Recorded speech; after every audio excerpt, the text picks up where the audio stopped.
Ma'asyiral muslimin yang dimuliakan Allah Subhanahu wa taala, yang pertama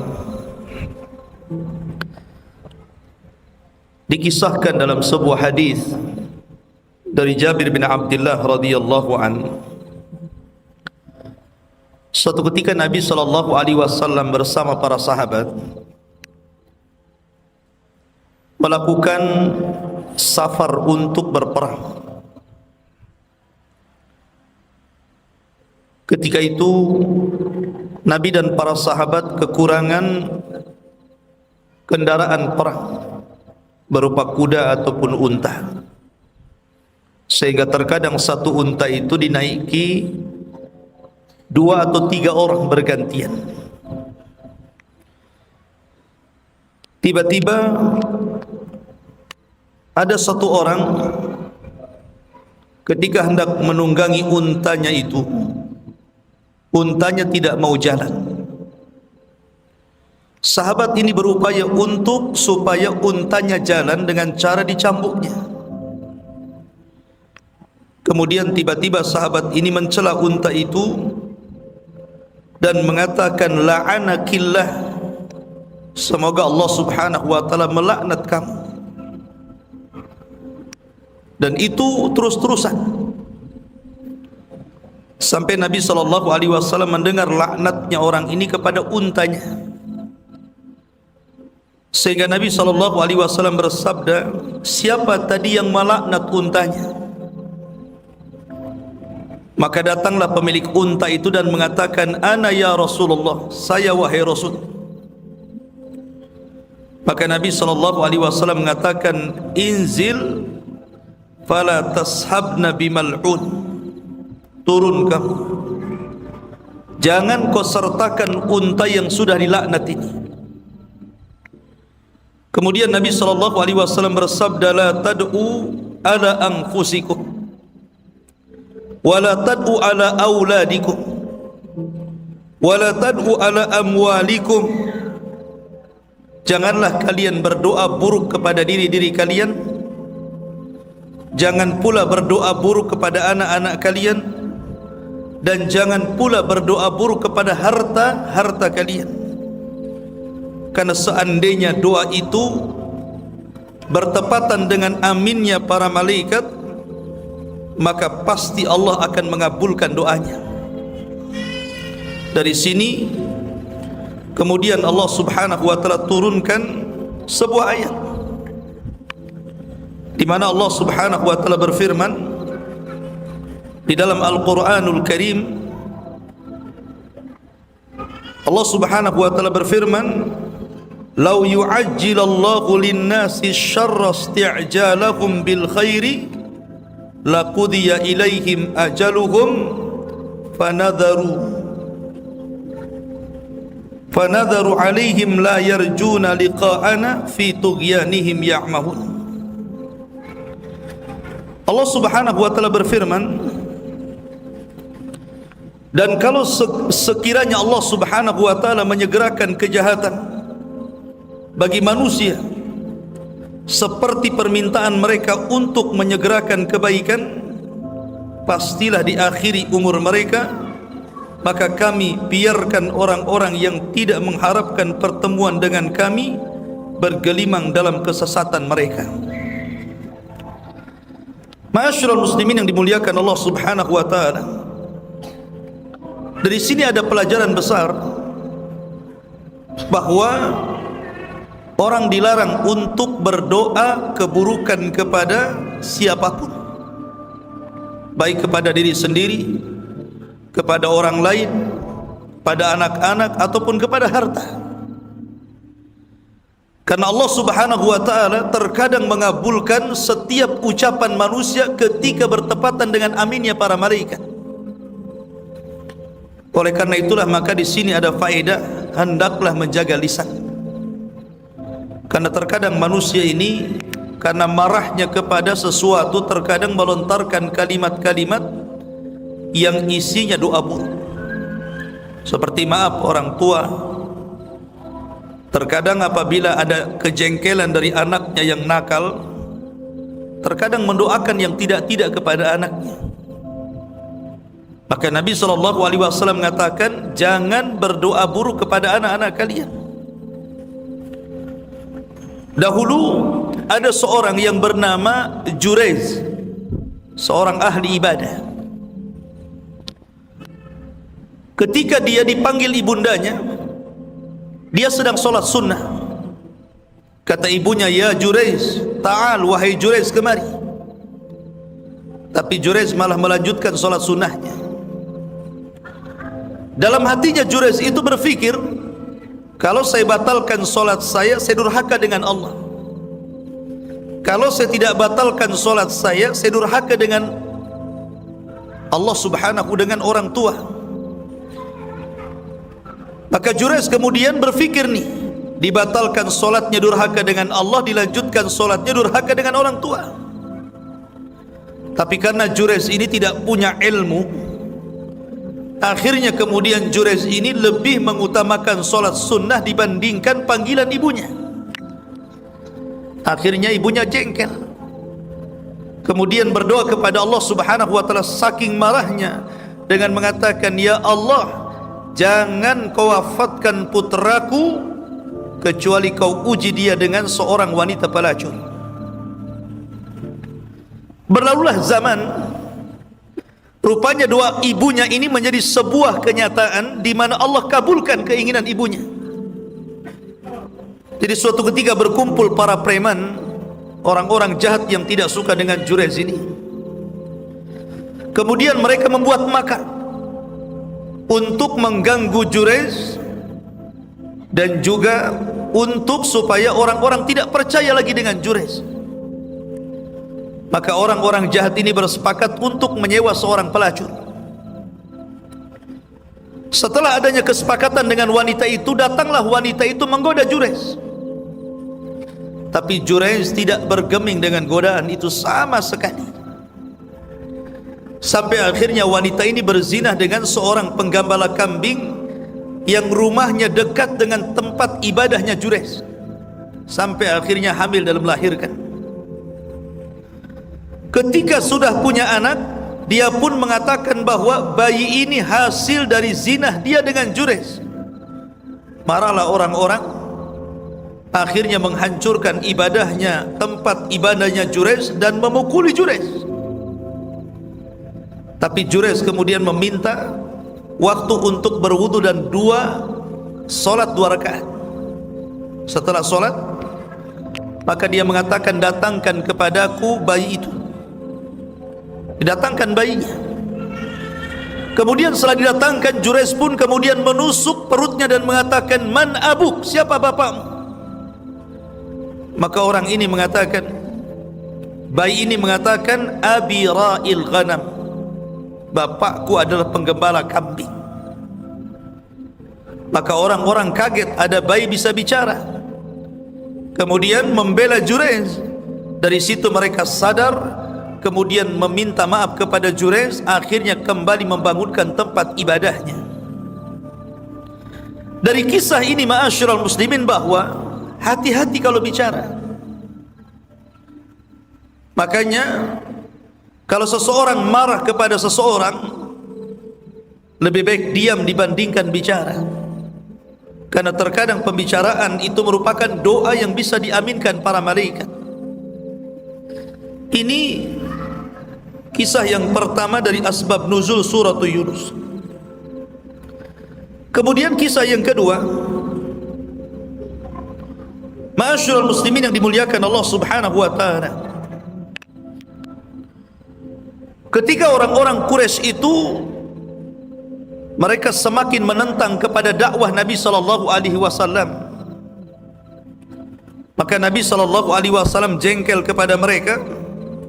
Kemudian Nabi sallallahu alaihi wasallam mendoakan agar Allah subhanahu wa ta'ala tidak menurunkan hujannya, supaya mereka sadar bahwa mereka itu berada dalam kesesatan. Setelah Nabi sallallahu alaihi wasallam berdoa agar Allah menahan hujannya, Allah kabulkan permintaan Nabi sallallahu alaihi wasallam. Akhirnya orang-orang pun merasakan bagaimana Allah tidak turunkan hujan dengan kekeringan yang luar biasa. Tetapi ketika Allah berikan ujian seperti itu, tetap saja mereka tidak beriman kepada Allah dan Rasulnya. Sampai pada waktunya akhirnya Allah subhanahu wa ta'ala betul-betul menurunkan hujan. Bukannya mereka bersyukur karena turunnya hujan, malah mereka kemudian menyandarkan hujan ini kepada bintang.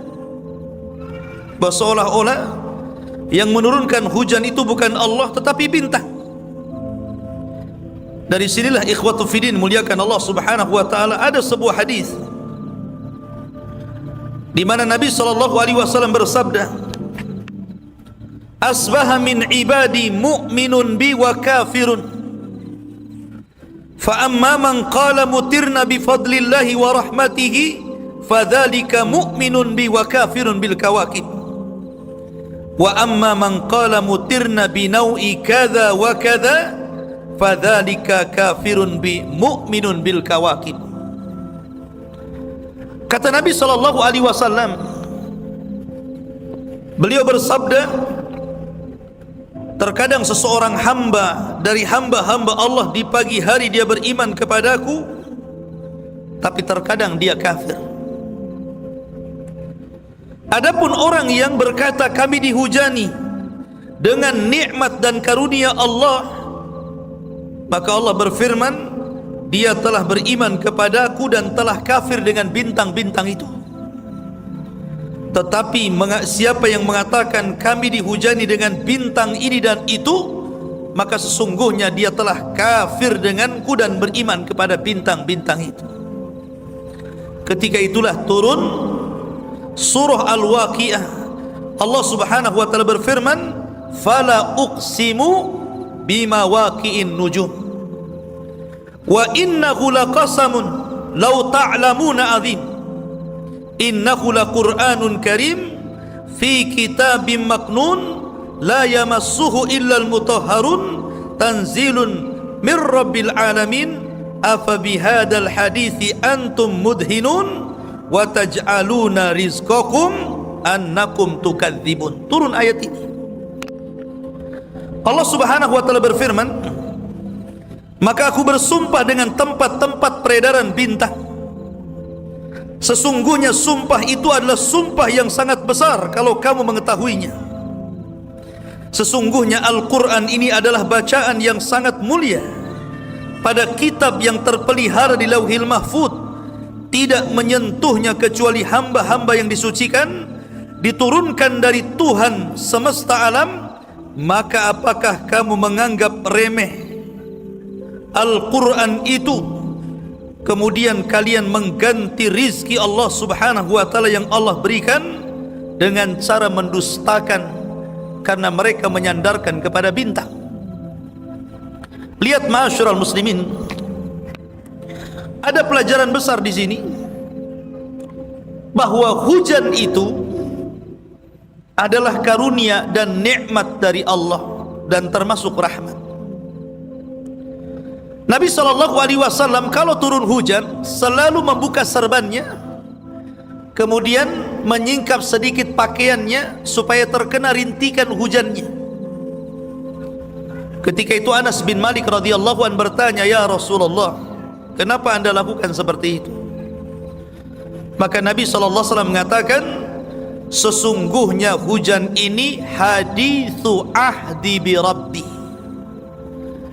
dekatnya janji Allah kepada hambanya. Makanya Nabi SAW mengatakan ada dua doa yang tidak mungkin ditolak. Pertama saat jihad di jalan Allah ketika berperang, dan yang kedua saat turunnya hujan. Tetapi banyak kaum muslimin serba salah. Kalau tidak ada hujan, dia mengatakan kapan hujan. Kalau kemudian turun hujan, kenapa hujan terus? Kan begitu. Terkadang manusia seperti itu. Bahkan ada orang-orang yang aneh. Jadi ketika mereka tidak turun hujan, mereka berusaha berdoa supaya hujan turun. Bahkan sebagian mereka melakukan salat istisqa. Tapi ketika betul-betul hujan sudah turun, kemudian mereka membuat acara. Terkadang mereka aneh, cari pawang hujan. Antum tahu pawang hujan? Ya. Pawang hujan itu orang yang katanya bisa mencegah turunnya hujan dengan cara naruh lidi, kemudian ditaruh bawang sama cabai merah. Katanya ya. Masa malaikat disuruh dengan lidi sama cabai? Orang-orang Yahudi dulu bertanya kepada Nabi SAW soal petir. Ya Rasulullah, wa marra'du, Rasul, petir itu apa? Maka Nabi SAW mengatakan petir itu berasal dari malaikat yang Allah wakilkan untuk memindahkan satu awan ke beberapa tempat sesuai dengan kehendak Allah. Dan malaikat ini dibekali dengan cambuk dari api. Dengan cambuk itulah dia menyeret awan ke sana kemari sesuai dengan kehendak Allah Subhanahu wa taala. Jadi yang menurunkan hujan itu adalah malaikat yang Allah tugaskan untuk menurunkan hujan. Dan untuk memindahkan hujan di satu tempat dan tempat yang lain, malaikat harus menggunakan cambuk dari api loh. Pindah sana, pindah sini sesuai dengan kehendak Allah. Di sana hujani, di sini tidak. Di sana hujani, di sini tidak, begitu. Tiba-tiba datang pawang hujan, naruh lidi, taruh bawang dan cabai merah. Masuk di akal nggak tuh? Ini malaikat pakai cambuk dari api, ini pawang hujan pakai lidi. Macam mana dia bisa memindahkan hujan kan gitu? Aneh tapi nyata di negeri kita ini. Sampai-sampai dulu di sebuah kampung itu ada orang gila. Katanya pawang hujan, padahal orang gila. Kadang-kadang nggak pakai baju, namanya orang gila. Ya. Itu kalau ada hajatan tuh dicari tuh orang gila tuh. Kasih makan banyak-banyak, maaf, kemudian suruh kencing ada pelangit supaya tidak turun hujan. Bayangkan. Ini yang gila siapa? Orang gilanya atau orang punya hajatnya itu? Coba kan. Ya. Jadi ma'asyiral muslimin yang dimuliakan Allah Azza wa Jalla, hujan itu rahmat dari Allah Subhanahu wa taala. Makanya kenapa ada 4 sunnah ketika turun hujan. Yang pertama, ketika turun hujan kita disunnahkan berdoa, Allahumma sayyiban nafi'an. Ya Allah, semoga hujan yang kau turunkan kepada kami itu menjadi hujan yang bermanfaat, bisa menghujani tempat-tempat kering akhirnya tumbuh-tumbuhan, menghujani tempat-tempat yang kering akhirnya sumur jadi penuh dengan air dan kita bisa minum di situ. Kita suruh berdoa seperti itu, Allahumma sayyiban nafi'ah. Sebagaimana Aisyah radhiyallahu anha menyebutkan, Nabi apabila melihat hujan dalam hadis Bukhari, Rasul langsung mengatakan Allahumma sayyiban nafi'ah. Yang kedua, kalau seandainya seseorang melihat hujan ini gelagatnya tidak baik, hujannya sangat deras, kemudian tiba-tiba membawa banjir, mungkin rumah, masuk ke rumah gitu kan, merusak tanaman, kemudian membahayakan, maka Nabi SAW menyuruh kita untuk berdoa lagi, Allahumma hawwil ilaina la alaina. Ya Allah, semoga hujan ini membawa kebaikan dan tidak membawa musibah kepada kami. Kemudian doakanlah agar hujan itu dipindahkan ke gunung-gunung, ke bukit-bukit, ke tempat-tempat tumbuhnya tumbuhan. Kita berdoa supaya dipindahkan. Ya. Ma'asyiral muslimin, kemudian yang ketiga, ketika di tengah-tengah turunnya hujan, maka disitulah kata Nabi SAW, "Sintani ma taruddani ad-du'a'u indan nida wa tahtal matari." Ada dua perkara kalau seseorang berdoa tidak mungkin ditolak. Satu, doa setelah azan. Yang kedua, doa ketika hujan. Ketika hujan itu berdoa, itu rahmat Allah. Malaikat sedang turun, rahmat Allah sedang turun, berdoa di situ. Kemudian yang keempat,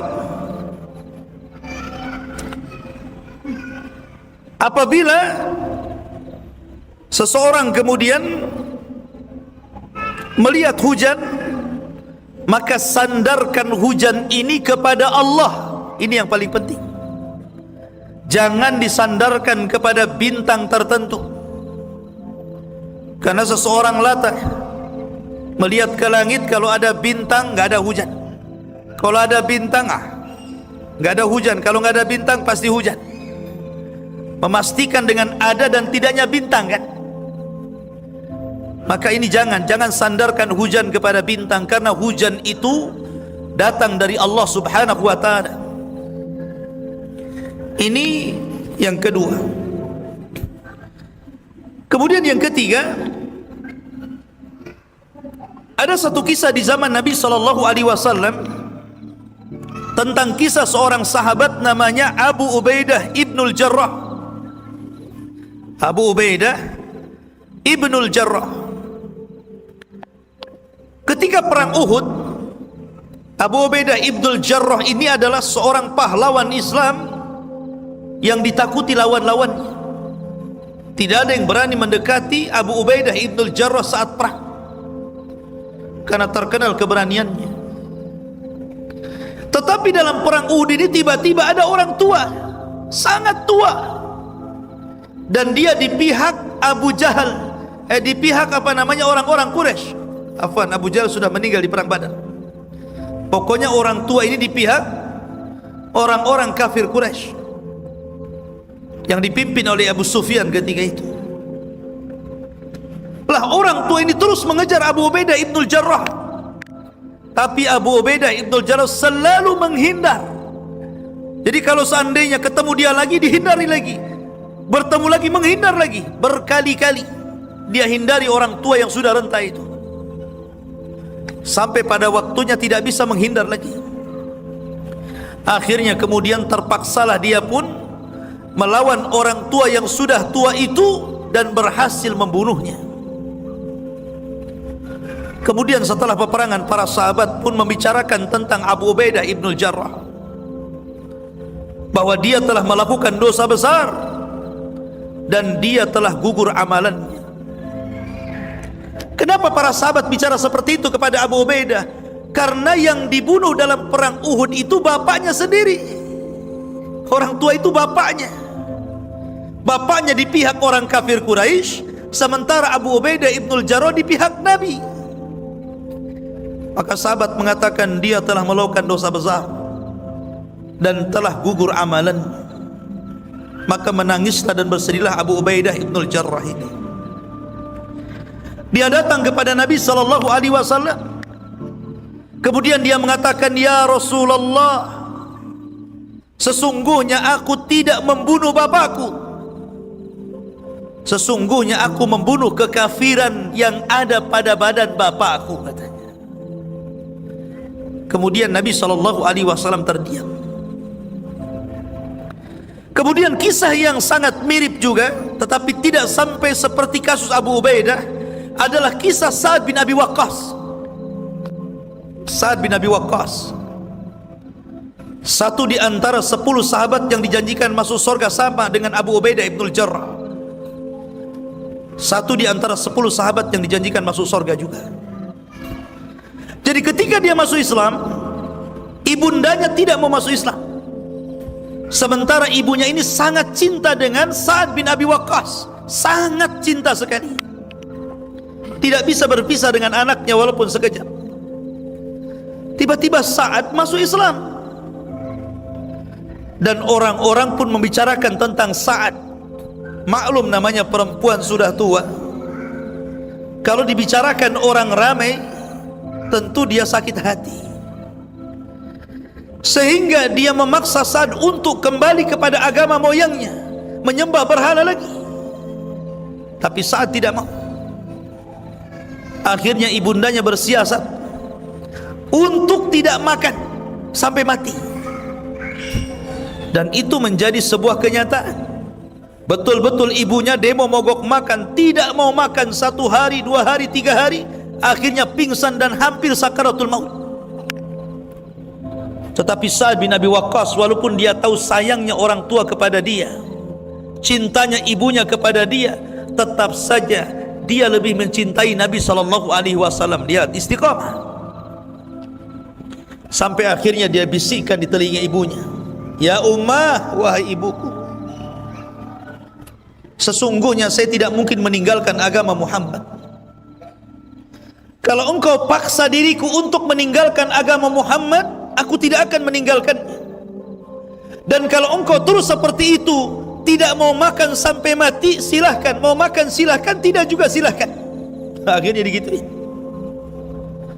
Melihat anaknya yang kuat, istiqamah, tidak mau meninggalkan agama Rasul, kayaknya sudah tidak ada lagi cara untuk mengembalikan anaknya sebagai orang yang menyembah Lata, Uzza, Manat dan Khubal. Dari situlah akhirnya terpaksa ibunya makan lagi, karena 3 hari tak makan, lapar lah kan itu. Makan lagi akhirnya. Dari sini turun ayat surah Luqman, "Wa in jahadaka ala an tusyrika bi ma laysa laka bihi ilmun fala tuti'huma wa sahibhuma fid dunya ma'rufa." Wa in jahadaka, kalau seandainya orang tuamu memaksa kamu untuk menyekutukan aku, kata Allah, jangan taati keduanya. Walaupun demikian tetap seorang anak itu berbuat baik kepada kedua orang tuanya tanpa melihat agama, apakah dia mukmin atau kafir. Dalam Islam birrul walidain tidak terhalang dengan mukmin dan kafir, selama dia tidak memerangi Islam seperti ayahnya Abu Ubaidah ibnul Jarrah. Dari sini ada pelajaran bahwa seseorang tetap harus mendahulukan kecintaan kepada Allah dan Rasulnya dibandingkan kecintaan kepada orang tuanya. Walaupun demikian, tetap berbuat baik kepada orang tua sebuah kewajiban. Ma'asyiral muslimin yang dimuliakan Allah Subhanahu wa taala. Kemudian kisah yang lain. Di zaman Nabi SAW ada seorang sahabat namanya Auf ibn Malik. Auf ibn Malik Al-Ashja'i radhiyallahu anhu. Dia diberikan musibah oleh Allah Subhanahu wa taala, anak satu-satunya ditawan oleh orang kafir saat peperangan. Akhirnya dia pun terus memikirkan anaknya sehingga malas bekerja. Kemudian dia pun jatuh miskin, dan ibunya terus memikirkan putranya sehingga jatuh sakit dan terbaring dan tidak bisa bangun. Musibah di atas musibahnya. Anaknya ketahuan, hartanya habis, istrinya sakit, mungkin bahasa kita stroke, terbaring di pembaringan, dan tidak ada lagi yang ia makan. Kemudian dia datang kepada Nabi SAW mengadukan perkaranya. "Rasul, kamu sudah tahu anakku ditawan musuh, istriku sakit terbaring dan tidak bisa bangun, dan aku menjadi miskin dan tidak punya kekayaan lagi. Bahkan aku pusing untuk makan esok hari pun aku tidak paham apa yang saya akan makan. Kira-kira apa yang harus saya lakukan?" Maka Nabi SAW mengatakan, "Ittaqillaha wasbir." Bertakwalah kepada Allah Subhanahu wa taala dan bersabarlah. "Ya Auf, aksir anta wa zawjuka min qauli la haula wala quwwata illa billah. Wahai Auf, katakan olehmu dan sampaikan kepada istrimu, perbanyak ucapan la haula wala quwwata illa billah, bahwa tidak ada daya dan upaya kecuali hanya milik Allah subhanahu wa ta'ala. Akhirnya kemudian Auf ibn Malik pulang, menyampaikan nasihat ini kepada istrinya. Kemudian mengatakan, wahai istriku, musibah ini datang dari Allah subhanahu wa ta'ala dan kita harus meyakininya. Nabi memberikan 3 solusi. Pertama, kita harus bersabar. Yang pertama, kita harus bertakwa. Yang kedua, kita harus bersabar. Dan yang kedua, kita harus bersabar. Dan yang ketiga, mari kita sama-sama memperbanyak ucapan la haula wala quwwata illa billah. Akhirnya kemudian suami istri terus setiap hari mengamalkan apa yang diarahkan Nabi SAW. Mereka semakin giat ibadahnya, semakin sabar menerima takdir yang Allah takdirkan kepadanya, dan dia terus membaca la haula wala quwwata illa billahi. Sampai pada waktunya, tiba-tiba anaknya, setelah lama waktunya, tiba-tiba anaknya datang, terbebas dari tawanan, bisa melarikan diri. Kemudian pulang membawa kambing-kambing musuh-musuhnya. Kemudian dia mengetuk pintu, dan ketika lihat anaknya, maka Auf bin Malik sangat senang. Barulah dia tersadar apa yang disabdakan Nabi SAW tadi. Dari sini ma'asyiral muslimin, turunlah ayat Al-Quran, turun ayat Al-Quran di dalam turun satu surat di dalam Al-Quranul Karim. Wa man yattaqillaha yaj'al lahu makhraja wa yarzuqhu min haitsu la yahtasib wa man yatawakkal 'ala Allah fahuwa hasbuh innallaha balighu amri qad ja'alallahu likulli syai'in qadra. Turun ayat ini. Barang siapa yang bertakwa kepada Allah, niscaya dia akan membukakan jalan keluar baginya, dan dia memberikan rizki dari arah yang tidak disangka-sangka. Dan barang siapa yang bertakwa kepada Allah, niscaya Allah mencukupkan dia. Sesungguhnya Allah melaksanakan urusannya. Sesungguhnya Allah telah mengadakan ketentuan bagi setiap sesuatu sesuai dengan kehendaknya. Turun ayat ini. Dari sini ada pelajaran ma'asyiral muslimin dari asbab nuzul ini, bahwa kunci dari setiap permasalahan adalah takwa dan sabar. Itulah kunci dari setiap permasalahan. Kalau kita ditimpa sebuah musibah, masalah, maka Nabi SAW mengarahkan 2 perkara: perbanyak takwa dan pertebal kesabaran kepada Allah subhanahu wa ta'ala. Karena semua ujian dari Allah kan. Ujian itu semua datang dari Allah. Allah yang kasih ujian, Allah yang angkat ujian. Maka semakin kita bertakwa, meningkatkan ibadah, dan semakin berserah diri dan tawakal dan sabar, maka yakinlah Allah subhanahu wa ta'ala akan membukakan setiap jalan keluar dari setiap kesulitan kita. Ini diantara asbab nuzul yang lainnya. Kemudian kisah yang lainnya, kisah tentang ketika di zaman Nabi SAW.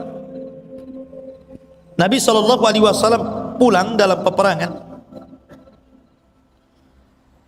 Kemudian mereka beristirahat di perjalanan. Jadi para sahabat duduk-duduk bersama Nabi SAW di satu tempat. Tiba-tiba orang-orang munafik buat majelis juga, duduk di satu tempat. Lihat ikhwan, bagaimana Allah subhanahu wa ta'ala memisahkan antara orang-orang yang beriman dengan orang-orang munafik. Ini tidak akan ketemu nih. Makanya Nabi SAW bersabda, al-arwahu junudun mujannadah, ruh itu akan bersatu bersama seragamnya. Kalau dia orang yang beriman, pasti berkawan dengan orang yang beriman. Kalau dia orang munafik, pasti berkawan dengan orang munafik.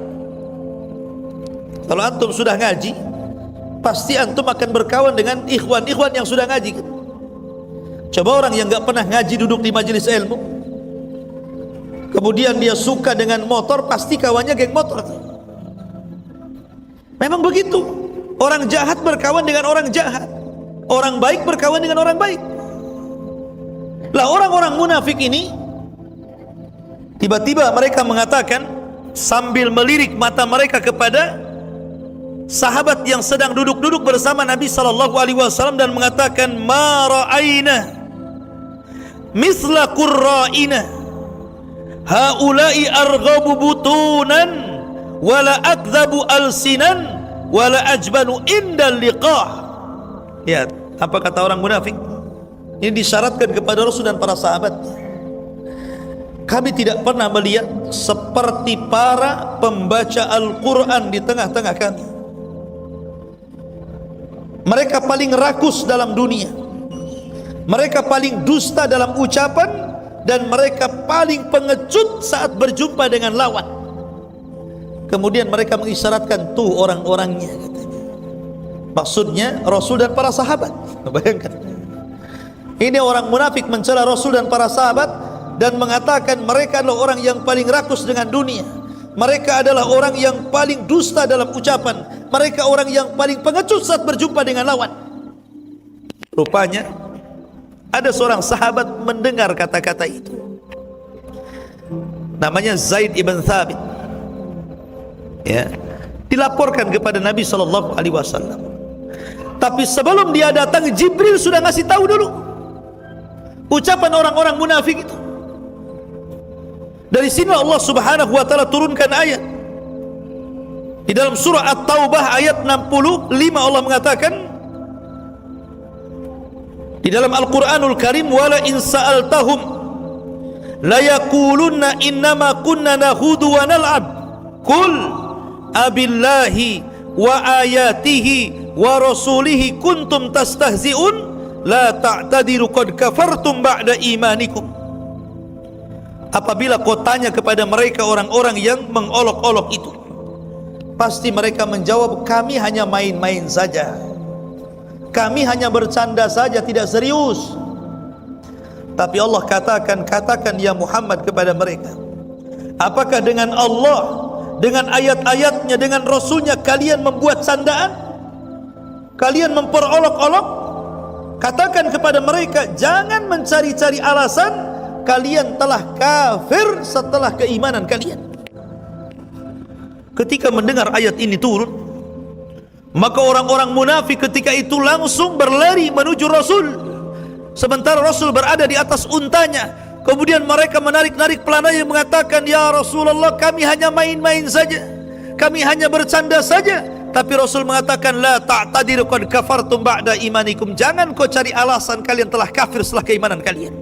Lihat, begitulah perilaku orang-orang munafik. Turun surah ini At-Taubah ayat 65. Di zaman itu ikhwatu fiddin, orang-orang munafik tidak sebagaimana di zaman sekarang. Kalau dulu orang-orang munafik itu tidak berani terang-terangan, mereka bisik-bisik tetangga, karena mereka takut dengan Nabi sallallahu alaihi wasallam. Bahkan ketika orang-orang munafik pulang dalam peperangan, mereka mengatakan, la nukhrijannal a'azzu minhal adzal. Kalau kami pulang ke Madinah, maka orang-orang mulia akan mengusir orang-orang hina. Ini ucapan Abdullah bin Ubay bin Salul, tokoh munafik. Maksudnya orang mulia, mereka orang munafik dan orang hina Rasul dan para sahabat. Sampai kabar ini kepada telinga Rasul. Umar bangkit dan mengatakan, ya Rasulullah, da'ni adrib unuqa Rasul, serahkan kepada saya, ku penggal leher si Abdullah bin Ubay bin Salul itu. Kurang ajar dia.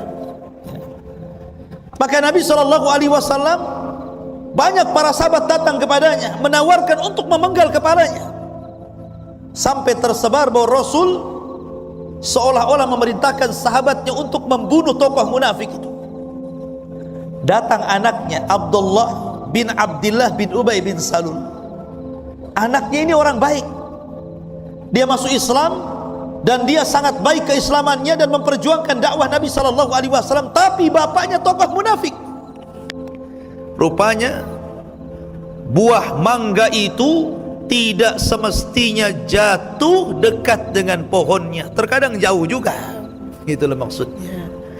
Tidak mesti bapaknya munafik, anaknya munafik, walaupun kebanyakan seperti itu. Ya, tidak jauh dari pohonnya, tapi ini jauh ini. Ya. Lah akhirnya dia datang kepada Rasul dan mengatakan, "Ya Rasulullah, jangan kau perintahkan siapapun membunuh bapakku. Kalau kau perintahkan orang itu membunuh bapakku, maka selamanya aku tidak akan redha, boleh jadi aku bunuh dia. Kalau kau ingin membunuh bapakku, serahkan kepadaku, biar aku yang akan membunuhnya." Dia serahkan kepadaku, aku yang akan bunuh, katanya, anaknya ini.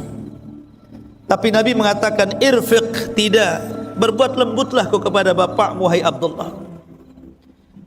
Mana mungkin saya akan membunuh bapakmu? Nanti apa kata dunia, apa kata manusia? Anna Muhammadan yaqtulu ashabah. Nanti orang mengira Muhammad sudah membunuh sahabatnya. Karena di zaman itu samar-samar antara munafik dan sahabat tidak bisa dibedakan. Mana munafik, mana sahabat. Sehingga kalau Rasul sampai memerintahkan membunuh orang munafik, orang sangka membunuh sahabat, dan akan jadi fitnah nantinya. Masa Rasul membunuh sahabatnya sendiri? Lihat bagaimana samarnya orang munafik di zaman itu. Tapi munafik di zaman sekarang, Masya Allah, berani terang-terangan ngomong loh depan handphone, kemudian diupload lewat YouTube lagi. Coba bayangkan, ditonton satu dunia. Menghina Allah, menghina Rasul, menghina Al-Quran, terang-terangan. Jadi YouTuber, YouTubernya cari duit dari YouTube dengan cara menghina Allah, menghina Rasul, dan menghina Al-Quran. La haula wa la quwata illa billah. Di zaman sekarang semua serba ada. Mau cari yang baik, ceramahnya banyak dalam YouTube. Mau yang cari yang provokator, ya banyak juga di YouTube gitu. Termasuk orang yang istihza dengan Allah, ayat-ayat Al-Quran, dan juga Nabi SAW. Dulu di zaman Turki Utsmani, ketika dipimpin oleh Khalifah Abdul Hamid yang kedua, ketika itu Turki mengalami kemunduran yang luar biasa. Ekonominya turun, tentaranya kocar-kacir, sangat lemah. Kemudian dia pun, Sultan ini, Abdul Hamid ini pun sakit lagi, terbaring. Tetapi ketika dia mendengar ada orang Inggris yang kemudian menghina Rasul dengan cara menggambar ayam jantan, kemudian 11 ayam betina di sampingnya, kemudian ditulis hadza Muhammad, ini Muhammad, maka dia bangkit. Walaupun dia sudah kakek, sudah sakit, dia bangkit dan mengatakan, kalau kalian tidak tangkap nih orang yang istihza dengan Rasul kami akan serukan jihad global melawan kalian. Ketakutan Inggris. Akhirnya kemudian menangkap orang yang menggambar karikatur itu. Rupanya kejadian ini bukan hanya di zaman itu saja.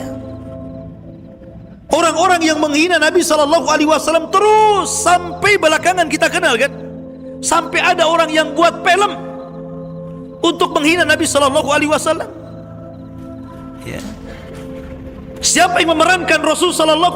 Orang Barat yang tidak tahu siapa Rasul SAW, yang tidak tahu sosok Nabi SAW, diperankan pula oleh manusia. Siapa Anda dengan Nabi SAW? Terkadang di film lain Anda menjadi Abu Jahal, di film ini Anda menjadi Rasulullah. Macam mana antum seseorang kemudian memerankan dengan peran-peran yang berbeda-beda? Tidak layak untuk berperan menjadi sosok Nabi SAW. Tapi mereka menciptakan film itu hanya untuk menghina Rasul. Ya. Itulah orang-orang munafik. Di zaman sekarang kita lihat orang-orang liberal. Orang-orang liberal, orang-orang yang berusaha untuk menanamkan keraguan-raguan terhadap kaum muslimin, terhadap Islamnya sendiri. karena menyamakan Islam itu sama dengan semua agama. Dibuat ragu-ragu orang itu loh. Kemudian dikasih dalil lagi dalam Quran, dikasih dalil lagi dalam sunnah Nabi SAW sebagai pembenarannya. Dan ini ajaran munafik. Ajaran orang-orang munafik berusaha menjauhkan kita dari agama kita. Ma'asyiral muslimin, karena target mereka, walaupun kita tidak murtad, minimalnya jauh dari agama. Itu target mereka. Ini diantara kisah yang selanjutnya. Ma'asyiral muslimin yang dimuliakan Allah Subhanahu wa taala. Kemudian kisah yang lain. Dikisahkan bahwa kita tahu bahwa Nabi SAW itu hidup di Madinah, dan di Madinah itu sudah ada orang-orang Yahudi kan. Ada Yahudi Bani Qunaiqah, ada Yahudi Bani Nadir, ada Yahudi Bani Quraidah. Dan orang Yahudi terkenal suka khianat. Dari dulu orang Yahudi itu. Jadi orang-orang Yahudi ini kalau mereka berkumpul 2-3 orang selalu berbisik-bisik ngomongnya, dan matanya selalu diarahkan kepada kaum muslimin. Sehingga para sahabat Rasul curiga tuh kalau ada orang Yahudi numpuk di situ ngobrol diam-diam gak denger. Sahabat mulai curiga, jangan-jangan dia atau mereka sedang merencanakan pembunuhan, sedang merencanakan makar, sedang merencanakan ini dan itu. Maka kalau seandainya sahabat ini berjalan, di situ ada kumpulan orang-orang Yahudi, biasanya mencari jalan lain supaya jangan kelihatan orang-orang Yahudi itu. Dari sini kemudian turun turun Al-Quran dalam surah Al-Mujadilah ayat 8. Alam tara ilal ladzina nuhu anin najwa thumma ya'uduna lima nuhu anhu wa yatanajawna bil ithmi wal udwan wa ma'siyatir rasul wa idza ja'uka hayyuka bima lam yuhayyika bihi Allah wa yaquluna fi anfusihim laula yu'adzibuna Allah bima naqul hasbuhum jahannam yaslaunaha fa bi'sal masir.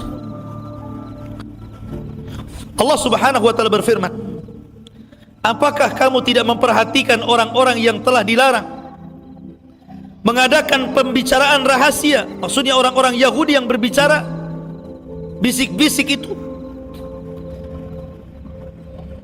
Kemudian mereka kembali mengerjakan larangan itu, dan mereka mengadakan pembicaraan rahasia untuk berbuat dosa, permusuhan dan durhaka kepada Rasulnya.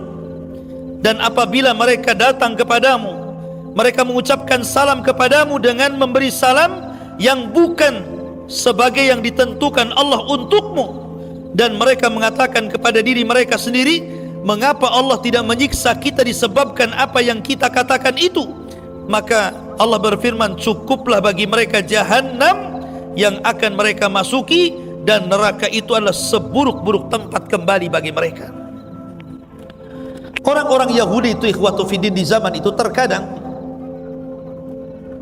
apabila mereka mengucapkan salam kepada Rasulullah atau kepada para sahabat, terkadang mereka mengucapkan kalimat assalamu alaikum. Yang benar apa? Assalamu alaikum. Tapi mereka mengatakan assalamu alaikum. Apa arti sam? Sam itu racun artinya. Assalamu alaikum, mudah-mudahan engkau terkena racun, mudah-mudahan engkau mati, itu maksudnya. Kan samar itu ya. Beda-beda tipis, beti saja itu. Assalamu alaikum dengan assalamu alaikum kan. Ya. Beda tipis tuh. Tetapi orang Arab paham kalau antum digitukan assalamu alaikum karena tidak tahu bahasa Arab, waalaikumsalam katanya. Ya kan? Padahal antum didoakan kematian. Ya kan? Karena kita tidak bisa bahasa Arab, tidak paham. Assalamualaikum, waalaikumsalam katanya. Lah, oh kita didoakan kematian, antum pula jawab dengan keselamatan. Enak di dia, tak enak di kita lah kan begitu ya. Makanya Nabi SAW mengatakan, wa alaika, kau saja yang mati, kata Rasul ya. Rasul mengatakan wa alaika ya. Makanya kalau ada orang kafir mengucapkan salam kepada antum, antum punya tetangga orang kafir, orang non muslim lah, orang kafir terlalu keras, orang non muslim ya. Kemudian mengucapkan salam kepada antum, Kalau samar ucapannya cukup wa alaika. Jawabannya titik sampai di sini. Wa alaika. Tapi kalau terang Ustaz, jelas-jelas dia orang kafir tapi fasih bahasa Arabnya Ustaz. Assalamualaikum warahmatullahi wabarakatuh.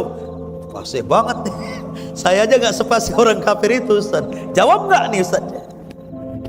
Dalam hal ini ada fatwa dari Syekh Nasiruddin Al-Albani rahimahullah ta'ala. Kalau seandainya antum mendengar dengan jelas ucapan mereka tidak mengucapkan assalamualaikum, ya assalamualaikum, betul-betul assalamualaikum, maka jawablah waalaikumsalam. Tidak ada masalah, tapi tidak perlu dilengkapi.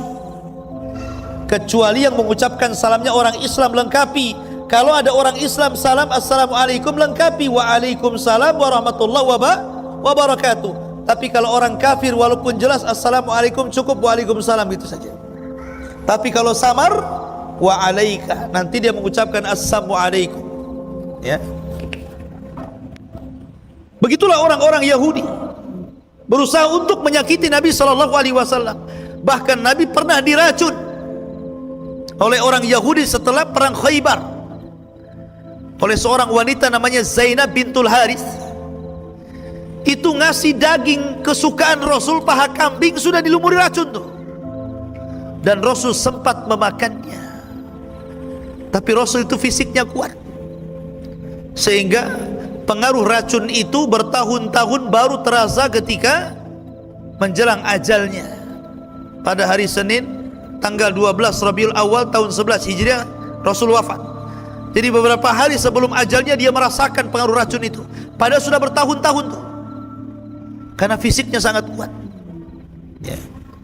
Bahkan Nabi SAW pernah disihir orang-orang Yahudi namanya Labid bin Asam.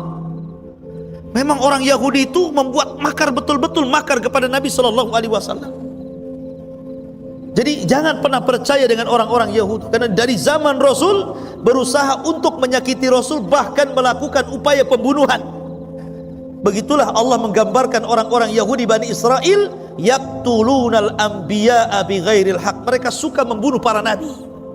Dari dulu Nabi Yahya dipenggal lehernya oleh siapa? Yahudi. Nabi Zakaria digergaji. Siapa yang melakukan? Yahudi. Bahkan Nabi Isa juga dikepung, kemudian Allah angkat ke langit dan mereka mengatakan sudah kubunuh Isa. Mereka dibuat makar oleh Allah. Tidak, wa ma qataluhu yakinan. Mereka tidak membunuh secara yakin karena Allah angkat Isa, tapi mereka mengklaim sudah membunuh Isa. Itulah orang-orang Yahudi. Kemudian asbab yang lainnya, ma'asyiral muslimin yang dimuliakan Allah Subhanahu wa taala, di zaman Nabi SAW ada wanita gila. Ini cerita wanita gila. Mudah-mudahan nggak ada ya wanita gila di sini, semua waras. Jadi ada wanita gila itu suka memintal-mintal benang. Mungkin bahasa ibu-ibu apa ya, ngerenda lah gitu, direnda. Orang gila, wanita gila, ngerenda. Nanti kalau sudah mau selesai, pintalannya itu kemudian ditarik lagi dari awal, direnda lagi dari awal.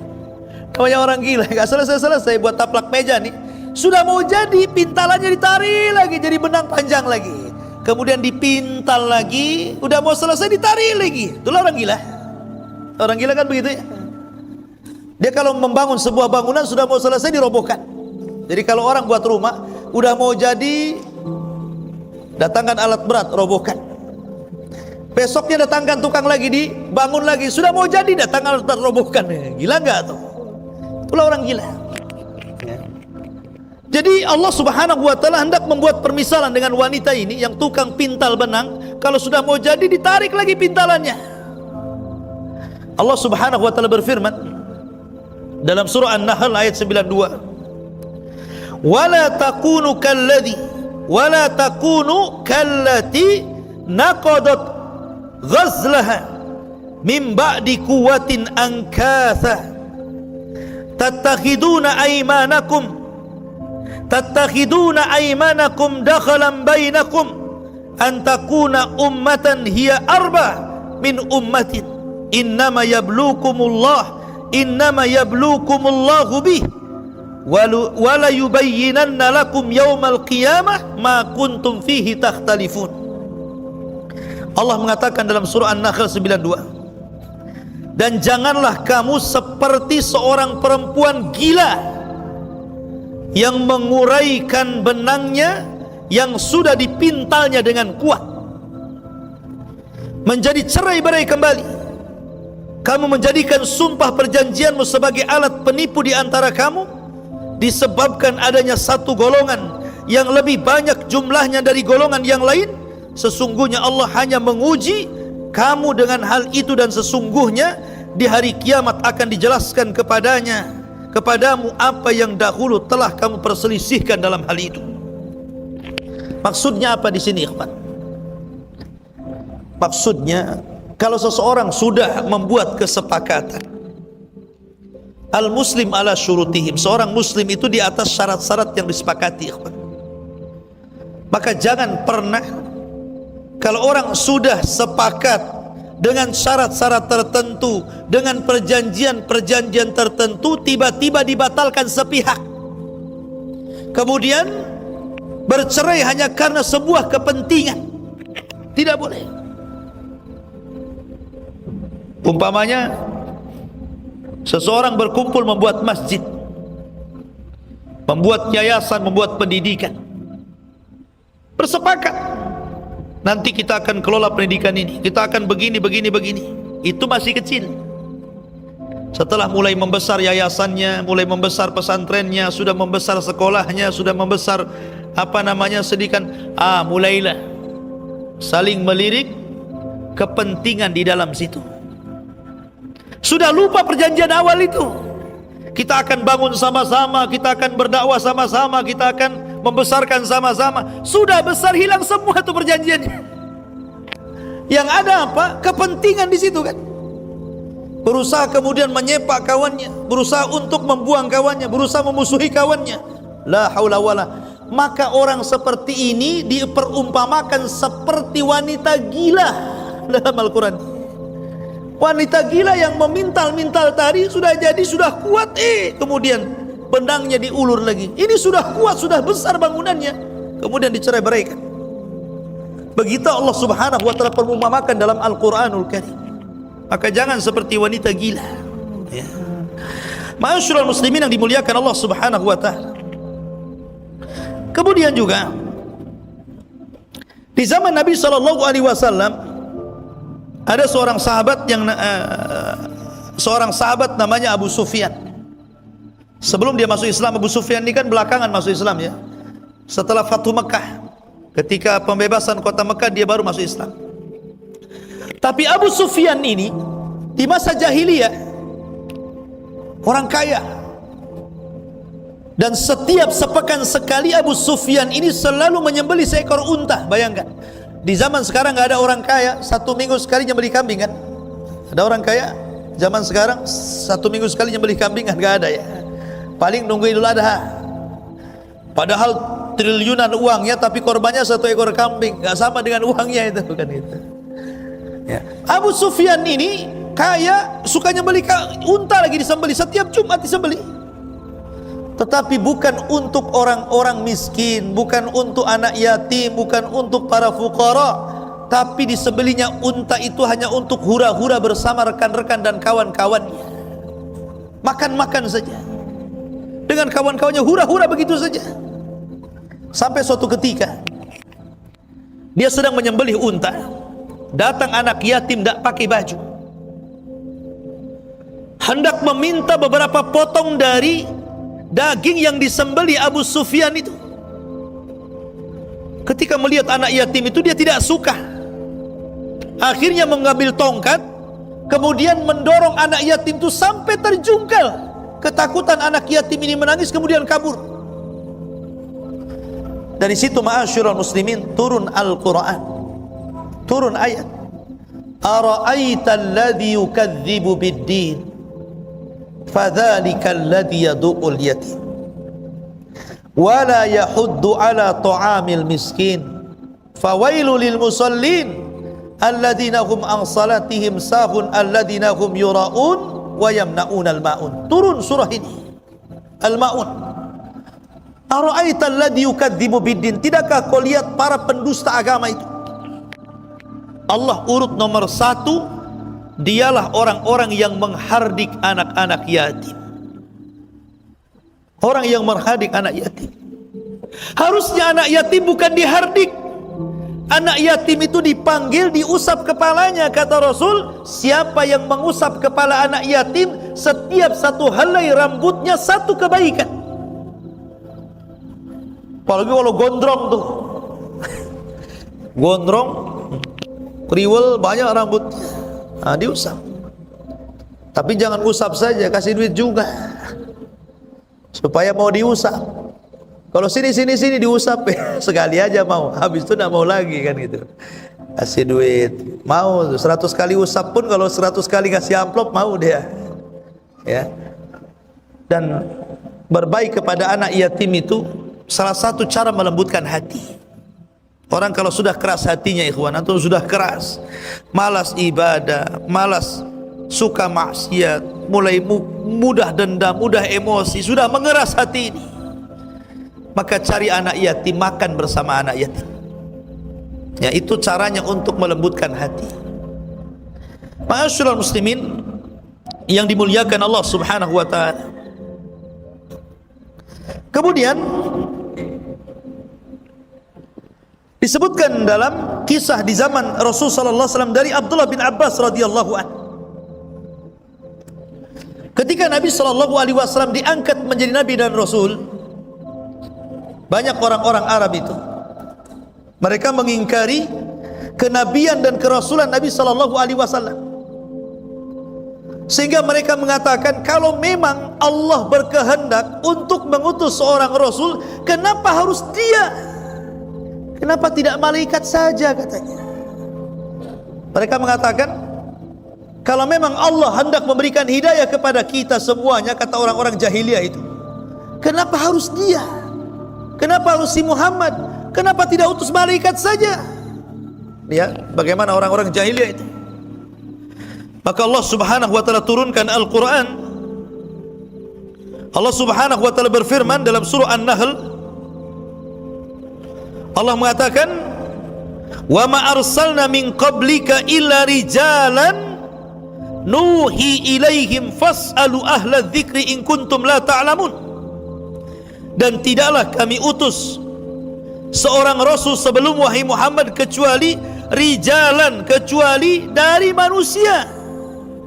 Kami wahyukan kepadanya, maka bertanyalah kepada orang yang berilmu kalau kalian tidak tahu. Turun ayat ini seolah-olah Rasul ingin mengatakan, bukankah rasul-rasul sebelum aku juga semua manusia, apa salahnya? Kenapa kalian minta malaikat? Rasul-rasul sebelum saya kan semua manusia, sejak zaman Adam, Nuh, Ibrahim, Nabi Musa, Nabi Isa, ini semua ulul azmi kecuali Adam. Kemudian semua nabi-nabi dan rasul yang jumlahnya 120.000 nabi ataupun rasul yang jumlahnya 315 rasul, semua manusia, tidak ada satupun malaikat. Bahkan secara logika, kalau seandainya Allah Subhanahu wa taala kemudian mengutus rasul dan nabi itu malaikat, kalian tidak akan sanggup mencontohnya. Bagaimana cara mencontohnya coba? Kita punya nabi, punya rasul, malaikat, cemana coba cara mencontohnya? Pertama, malaikat nggak bisa dilihat, macam mana mau contoh barang yang tak dilihat? Pakai teleskop lihat malaikat, mana bisa? Yang kedua, malaikat nggak pernah maksiat. Kalau rasul kita malaikat mungkin 24 jam kita di masjid, kan itu.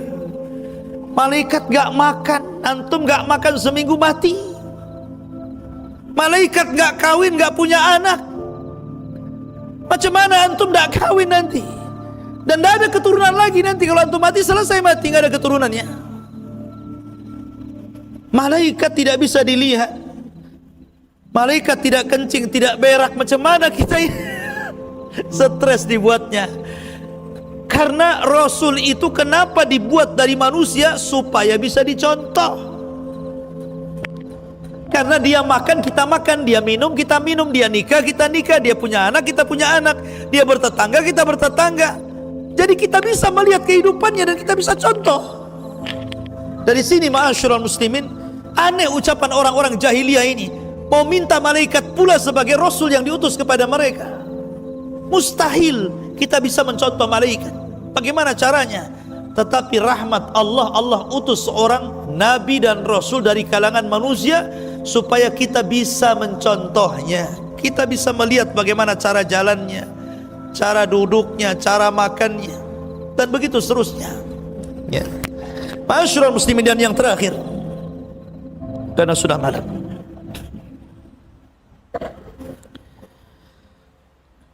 diriwayatkan dari Adi bin Hatim radhiyallahu an. Adi bin Hatim ini mendengar bahwa Nabi SAW menganggap para rahib ataupun para pendeta itu Tuhan bagi umatnya. Maka karena dia mantan Nasrani, dia datang kepada Rasulullah. Rasul, saya dulu mantan Nasrani. Saya tidak pernah menjadikan Tuhan padri-padri dan rahib-rahib kami. Kami tidak pernah sujud kok. Kami tidak pernah ruku kepada mereka. Kemudian turunlah ayat surah At-Taubah, ittakhadhu ahbarahum wa ruhbanahum arbaba min dunillah. Mereka mengambil padri-padri mereka dan pendeta mereka dijadikan Tuhan selain Allah. Kemudian Rasul mengatakan, bukankah ketika pendetamu menghalalkan sesuatu kau halalkan walaupun Allah haramkan? Bukankah apabila pendetamu mengharamkan kau juga ikut haramkan pada Allah menghalalkan? Kata Adi bin Hatim, ya memang begitu. Maka Rasul mengatakan, itulah kalian telah menjadikan padri dan pendeta kalian Tuhan selain Allah, karena menghalalkan yang diharamkan kau ikut menghalalkannya, dan dia mengharamkan apa yang Allah halalkan kau ikut mengharamkannya. Berarti kamu menjadikan mereka Tuhan selain Allah. Karena memang perkara halal dan haram itu mutlak milik Allah. Jangan menghalalkan yang Allah haramkan. Makanya Rasul tegur ketika Nabi mengharamkan sesuatu yang halal bagi dirinya. Ketika Nabi SAW, giliran Hafsah dan juga Aisyah mampir di rumah Zainab. Namanya istri, tentu tidak mungkin ngasih minum. Masa mampir sebentar tidak kasih minum, istri apa kan begitu? Istri begitu harus kasih minum. Suami datang buatkan minum, itulah istri. Zainab buatkan istri, buatkan minuman dari madu, diminum sama Nabi. Kemudian ngobrol sebentar, keluar, karena malam itu bukan giliran Zainab tapi giliran Hafsah. Dalam riwayat Aisyah radhiyallahu anha, ketika pulang, rupanya Aisyah dan Hafsah ada di rumah situ. Di rumah Hafsah, Aisyah ada di situ, Hafsah ada di situ. Kemudian Nabi SAW bicara. Tiba-tiba Hafsah mengatakan, ya Rasulullah, seolah-olah di mulutmu ada bau sesuatu. Ada bau buah yang sebenarnya enak dimakan, tetapi baunya nggak enak. Mungkin kalau bahasa kita ini jengkol gitu ya. Enak dimakan tapi baunya tak sedap gitu. Tapi yang dimakan Rasul maksudnya bukan jengkol, nggak ada jengkol di zaman Nabi. Ya, buah yang lain, dia enak rasanya tapi baunya nggak enak. Kata Hafsah, wahai Rasul, kau memakan buah itu ya? Kata Rasul, tidak. Saya hanya mampir di Zainab minum madu itu saja. Karena Rasul itu suka yang manis-manis. Rasul suka minum madu, Rasul itu. Kata Aisyah, iya aku juga ikut menciumnya. Lah bayangkan, kompak pula ini. Kata Aisyah, ya Rasul, engkau sudah memakan buah itu ya? Padahal kedua-duanya ini dusta. Karena cemburu dengan Zainab, akhirnya kemudian dua-duanya dusta kepada Rasul. Dikiranya Allah tidak tahu perkataan Hafsah dan Aisyah ini. Maka Nabi mengatakan, kalau begitu, kalau kalian tidak percaya, maka saya tidak akan minum madu selamanya. Gara-gara dia minum madu, disiasati kedua istrinya, akhirnya dia bersumpah untuk tidak minum madu selamanya. Bayangkan, madu kan halal, kenapa Rasul mengharamkan kepada dirinya? Hanya gara-gara mencari keridhaan dua istrinya. Dari situlah turun ayat. Ya, la tuharrimu ma ahallallahu lak tabtagi mardata azwajik. Jangan kau haramkan yang Allah halalkan karena mencari keridhaan istri-istri wahai Muhammad. Kemudian Rasul pun menarik lagi sumpahnya untuk tidak minum madu. Kemudian turun ayat dan menjelaskan tentang siasat istrinya ini. Kata Rasul, tobatlah kalian berdua. Suruh tobat, ya kan? Tuh kadang-kadang istri ini kalau cemburu buat siasat, ya, dia selalu buat siasat. Dia lebih cerdas kalau soal tipu menipu. Ya. Jadi, ma'asyiral muslimin yang dimuliakan Allah Azza, akhirnya kemudian Aisyah dan Hafsah pun bertobat kepada Allah Subhanahu wa taala, dan Allah abadikan kisah ini dalam surah Tahrim. Tidak boleh menghalalkan yang Allah haramkan, tidak boleh mengharamkan yang Allah halalkan, karena halal dan haram itu mutlak milik Allah Subhanahu wa taala. Ketika Allah Subhanahu wa taala haramkan khamar, maka sampai kiamat Allah khamar itu haram. Ya. Ma'asyiral muslimin yang dimuliakan Allah Subhanahu wa taala, ini diantara kisah-kisah dan juga asbab nuzul beberapa ayat dalam Al-Quran. Masih banyak, ya, kisah-kisah yang lain. Kalau dikumpulkan banyak sekali, karena hampir sepertiga Al-Quran itu bicara tentang asbab nuzul. Jadi hampir setiap surat itu ada sebab turunnya. Bahkan di dalam surat itu ada ayat-ayat, ya, dalam ayat-ayat dalam surat itu banyak sekali asbab nuzul, cerita-cerita dari sebab turunnya ayat. InsyaAllah kita lanjutkan dengan kesempatan